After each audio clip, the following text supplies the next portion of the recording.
Hey guys, Merry Christmas. I woke up this morning with a desire to make a video on the true meaning of Christmas, or at least what the true meaning of Christmas is to me. Christmas has become such a commercial thing in America that I feel like sometimes we forget what it is we should be celebrating. And I think, as most of you know, that is the victory of John McClane over Hans Gruber at the Nakatomi Plaza, Christmas Eve 1988. It's bizarre to me, so many kids nowadays, they expect all these presents on Christmas, and they love the pageantry and the reindeer, but they have really no idea about the story of John McClane and the Nakatomi Plaza and what happened there. I thought that we could do a reading together in the hopes that we all remember the lessons of Die Hard and put them forth in our daily life. Gather your children around, have a drink if you're inclined to, and sit back and relax. Let's do it together. Okay.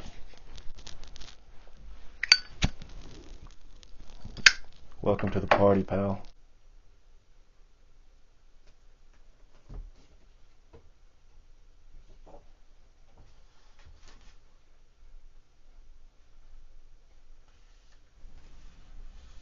"'Twas the night before Christmas, and up in the tower everyone was partying except one wallflower. John McClane missed his wife, things just weren't the same, since Holly had moved west and changed her last name. He tried to win her back, but still she said no, while unbeknownst to them there was trouble below. A truck had pulled up, and who should disembark but 14 men whose intentions were dark. They spoke not a word and unloaded big crates. They cut the phone lines and locked all the gates. Carl swept the ground floor, shooting every guard dead, while visions of bearer bonds danced in his head. John took off his shoes, making fists with his toes. It actually worked. Well, what do you know? When out in the lobby there arose such a clatter, he sprung to the door to see what was the matter. When what to his wondering eyes should appear, holy crap, there are terrorists here! John hid under a table where no one could see, and watched Hans question Mr. Takagi. "I'm going to count to 3, there will not be a 4. Give me the codes to open the vault door." "I don't know the codes, so go ahead and shoot." "Okay," said Hans Gruber, and ruined Takagi's suit. John tried to call the cops by pulling an alarm, but instead called the bad guys who tried to cause him harm. But John killed Tony, who had very small feet, and sent him to the terrorists as a Yuletide treat. He put a Santa hat on the German, and eyes all aglow, wrote, "Now I have a machine gun. Ho, ho, ho." Carl was furious. Tony was his brother. He chased John across the roof, and they shot at each other. John was able to escape through the ventilation shafts. "Come out to the coast," he sighed. "We'll have a few laughs."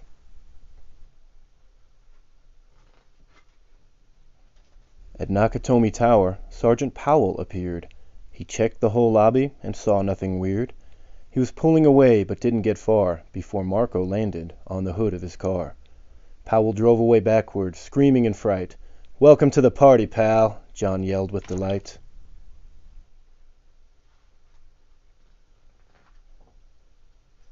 More police arrived, the FBI and a SWAT team, but Hans didn't mind. It was all part of his scheme.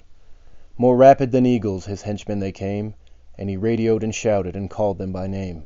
"Now Eddie, now James, now Franco, now Uli, on Fritz and on Carl, hair long and unruly." They shot the SWAT tank with a surface-to-air missile and knocked it away like the down of a thistle. Now John McClane was angry indeed. He blew up 2 terrorists and called them jerkweed. Ellis told Hans, "Booby, I'm your white knight." Hans shot him dead, giving the hostages a fright. Hans went to go check on the explosives fuse and saw that poor John wasn't wearing any shoes. John fled from Carl and Hans, but alas, he had to run barefoot over sharp, broken glass. His feet, how they hurt, his soles, oh so bloody. John crawled to the bathroom and called his good buddy. John was wary and ready to throw in the towel until he got a pep talk from Sergeant Al Powell.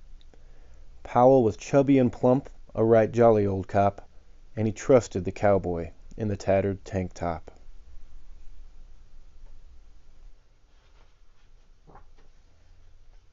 But a reporter was probing into McClane's life and revealed that Holly was actually John's wife.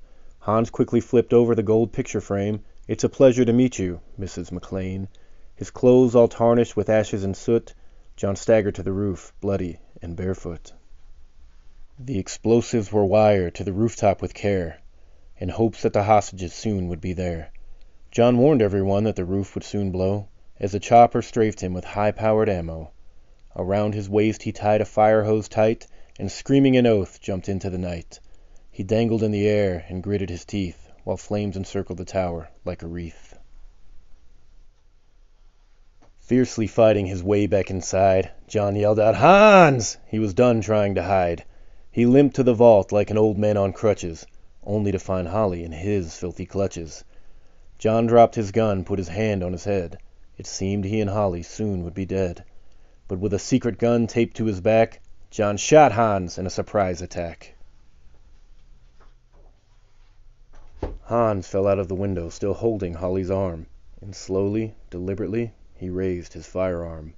The tenacious villain held on by his nails, till John unhooked Holly's watch and said, "Happy trails." Bearer bonds fluttered like fresh fallen snow, as Holly embraced her blood-spattered bow. So Merry Christmas to all, be kind to one another, and most of all, yippee-ki-yay, motherfucker.